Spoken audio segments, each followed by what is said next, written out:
At the beginning of this pandemic situation, I was reminded of Michael Crichton's excellent book, The Andromeda Strain, written in 1969, because that book had a particularly post-apocalyptic feel. It was science fiction. I was walking around outside in an empty place, and it seemed sort of eerily empty rather than peacefully empty. And also because of the very extreme methods of attempting to prevent contamination, and the idea that humans could control contamination in that book, the Andromeda Strain. But I think what sprung into most people's minds was Stephen King's The Stand, written in 1978, which was also very dystopian and very, very extreme, even relative to plagues and epidemics. Therefore, Stephen King got on Twitter and said himself, no, coronavirus is not like The Stand. It's not anywhere near as serious. It's eminently survivable. Keep calm and take all reasonable precautions. To which one person retweeted, and how the hell would you know? Did you even read that book? It turns out that this was a real tweet, but it wasn't a real person who didn't know that Stephen King was the author. It was some kind of online troll, but this Twitter exchange still happened.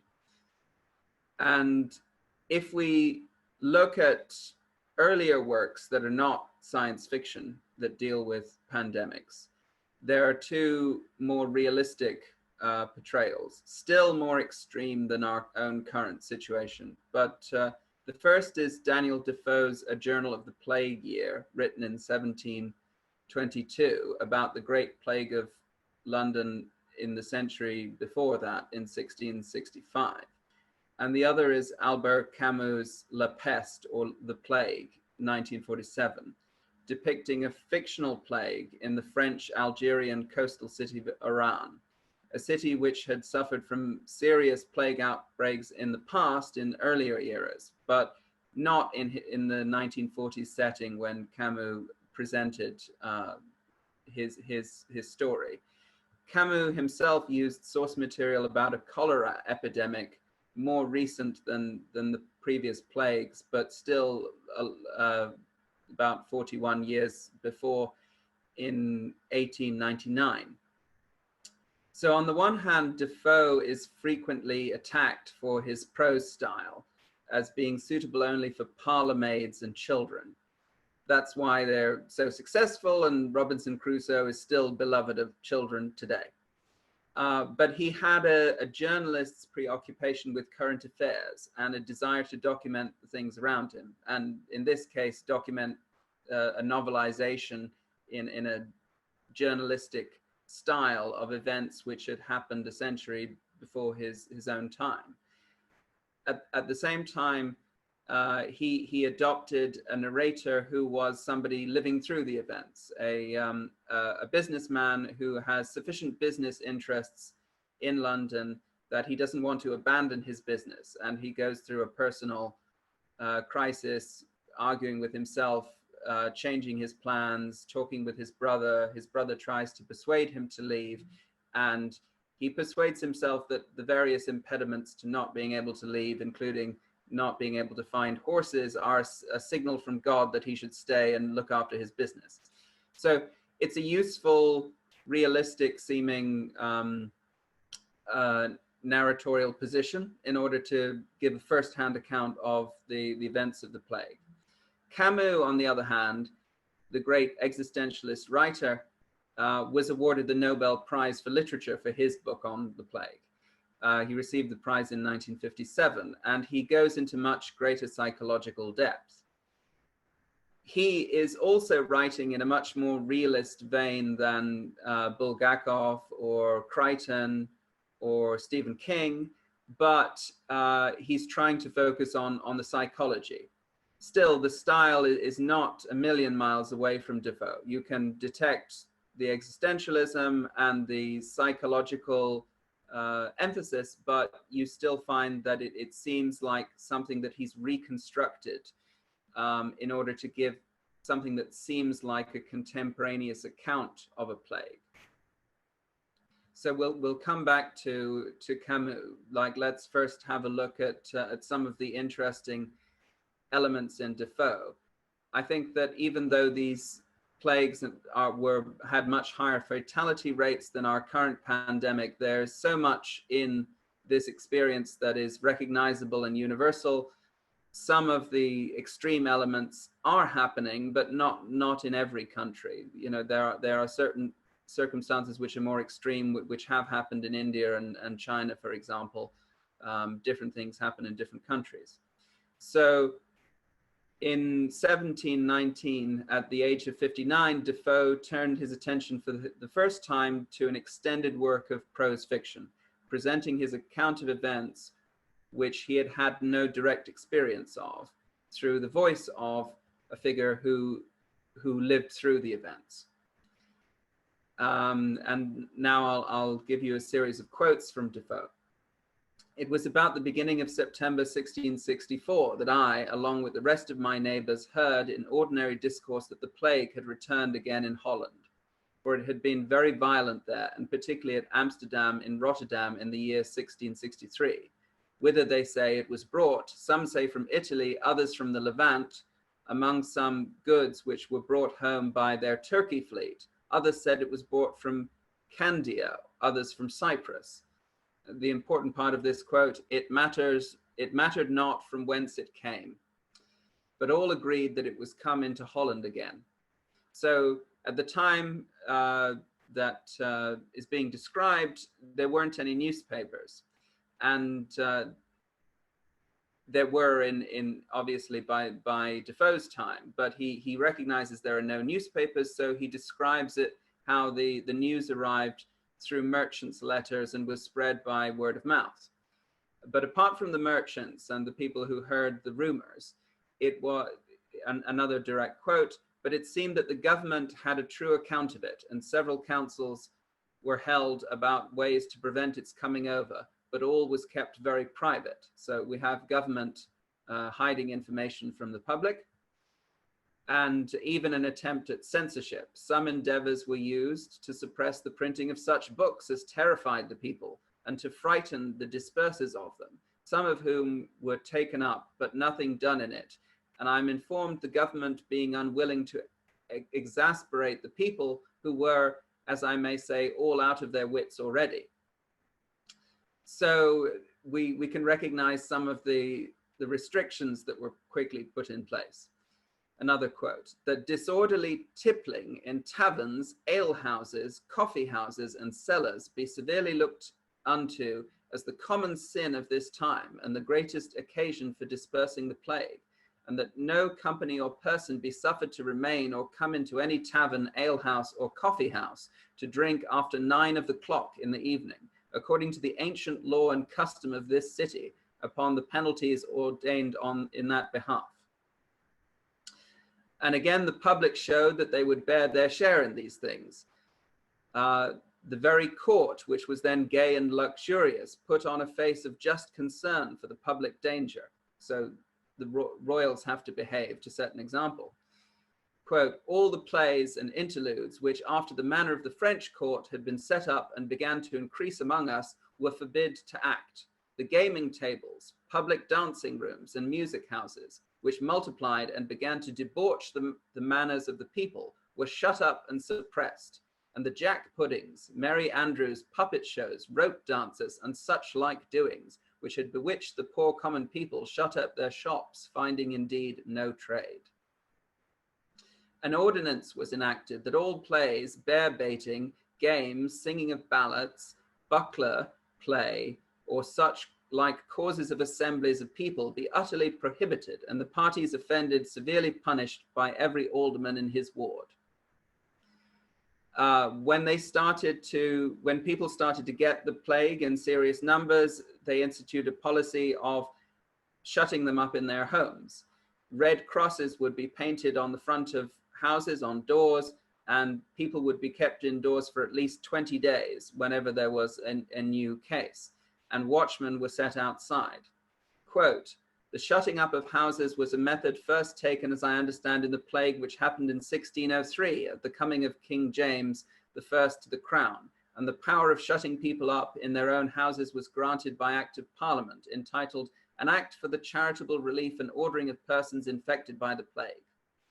This shutting up of houses was at first counted a very cruel and unchristian method, and poor people so confined made bitter lamentations. Complaints of the severity of it were also daily brought to my Lord Mayor of houses, causelessly and some maliciously shut up. I cannot say, but upon inquiry many that complained so loudly were found in condition to be continued, and others again, inspection being made upon the sick person, and the sickness not appearing infectious, or if uncertain, yet on his being content to be carried to the pest house, were released. So they set up various pest houses and tents where people who weren't shut up in their houses could be gathered together who had the plague. It is true that the locking up of the doors of people's houses and setting a watchman there night and day to prevent their stirring out or any coming to them, when perhaps the sound people in the family might have escaped if they'd been removed from the sick, looked very hard and cruel. Many people perished in these miserable confinements, which 'tis reasonable to believe they would not have been distempered if they had had liberty, though the plague was in the house, at which the people were very clamorous and uneasy at first, and several violences were committed, and injuries offered to the men who were set to watch the houses so shut up. Also people broke out by force in many places. But it was a public good that justified that private mischief, and there was no obtaining the least mitigation by any application to magistrates or government at that time. Many escapes were made out of infected houses, as particularly when the watchman was sent off on some errand, for it was his business to go off on any errand that the family sent him on. That is to say, for necessities such as food and physic, which they mean medicine, to fetch physicians if they would come, or surgeons or nurses, or to order the dead cart. If any of you've seen Monty Python's Quest for the Holy Grail, that's like, bring out your dead, ding, ding, bring out your dead. So there were real dead carts. But with this condition too, that when he went to lock the door of the outer door, he had to take the key with him. To evade this and cheat the watchman, people got 2 or 3 copies of the keys, or they found ways to unscrew the locks so as to take off the lock. And they sent away the watchman to the market or to the bakehouse for one trifle or another, opened the door, and would go out as often as they pleased. But this being found out, the officers afterwards had orders to padlock up the doors on the outside and place bolts on them as they thought fit. So perhaps relevant to Charlton's, who was hosting this event, the Inns of Court were all shut up, nor were very many of the lawyers in the Temple or Lincoln's Inn or Gray's Inn to be seen there. Everyone was at peace. There was no occasion for lawyers. And now let's move on to Albert Camus' The Plague, which is more psychological. He also adopts the role of an observer narrator who's seen the events. And he actually describes at the beginning of the novel, he won't say who the narrator is at the beginning. He says that the narrator is justified in playing the part of a historian. Naturally, a historian, even an amateur, always has data, personal or at second hand, to guide him. The present narrator has 3 kinds of data. First, what he saw himself. Secondly, the accounts of other eyewitnesses. And lastly, documents that subsequently came into his hands. So right towards the end of his novel, he says that this chronicle is drawing to an end, and this seems to be the moment for Dr. Bernard Roux to confess that he is the narrator. And then he justifies his undertaking, setting down the account of events and adopting the tone of an impartial observer. So the views that come across in the novel, though, are quite reflective and thoughtful. From now on, it is to be said that plague was the concern of all of us. Hitherto, surprised as he may have been by the strange things happening around him, each individual citizen had gone about his business as usual, so far as this was possible, and no doubt he would have continued to do so. But once the town gates were shut, every one of us realized, the narrator included, that we were all in the same boat, and we would each have to adapt ourselves to the new conditions of life. Thus, a feeling normally as individuals, the ache of separation from those loved ones, suddenly became a feeling which we all shared alike, together with fear, the greatest affliction of the long period of exile lay ahead. So one of the key themes is the notion of exile. And he describes this feeling of exile as being hopelessly cut off, prevented from seeing one another or even communicating with one another. This was because people were stopped from writing letters in case that might spread the infection. They had to rely on short telegrams in which they could not express very much of their inner feelings. They used formulaic utterances. A great quote in Camus is, "Thus, the first thing that the plague brought us was exile. It was undoubtedly the feeling of exile, that sensation of a void within which never left us, that irrational longing to hark back to the past, or else to speed up the march of time, and those keen shafts of memory that stung like fire. Sometimes we toyed with our imaginations, composing ourselves to wait for the ring of a bell announcing somebody's return, or for the sound of familiar footsteps on the stairs. But though we might deliberately stay at home at the hour when a traveler coming by the evening train would normally have arrived, and though we might contrive to forget for the moment that no trains were running, that game of make-believe, for obvious reasons, could not last." So this French Algerian coastal city goes through very much the same kind of situation, a lockdown. The borders of the city are cut off so that nobody can go in or out of the city. People are not locked in their houses, but when there is a reported case, the doctors come with police to inspect the person and to remove them to a camp or a hospital. It is noteworthy that our townspeople very quickly desisted, even in public, from the habit one might have expected them to form, that of trying to figure out the probable duration of their exile. Eventually, they got fed up with trying to guess how long this situation would go on for. Thus, they too came to know the incorrigible sorrow of all prisoners and exiles, which is to live in company with a memory that serves no purpose. Even the past, of which they thought incessantly, had only a savor of regret. Still, if it was an exile, it was, for most of us, exile in one's own home. I think that really fits with a lot of people around the world's experience of the current lockdown. So the city used to have a busy harbor, and to quote, "The commercial activity that hitherto had made it one of the chief ports on the coast had ceased abruptly. In spite of such unusual sights, our townsfolk apparently found it hard to grasp what was happening to them. Nobody as yet had really acknowledged to himself what the disease connoted." So what he describes is different phases of people's reaction, their disbelief, their suspension of belief. Another quote, "Their first reaction, for instance, was to abuse the authorities. They complained about the press, they complained about the local government, they complained that things were not being done." Quote, "In this too, the reaction of the public was slower than might have been expected. Thus, the bare statement that 302 deaths had taken place in the third week of plague failed to strike their imagination.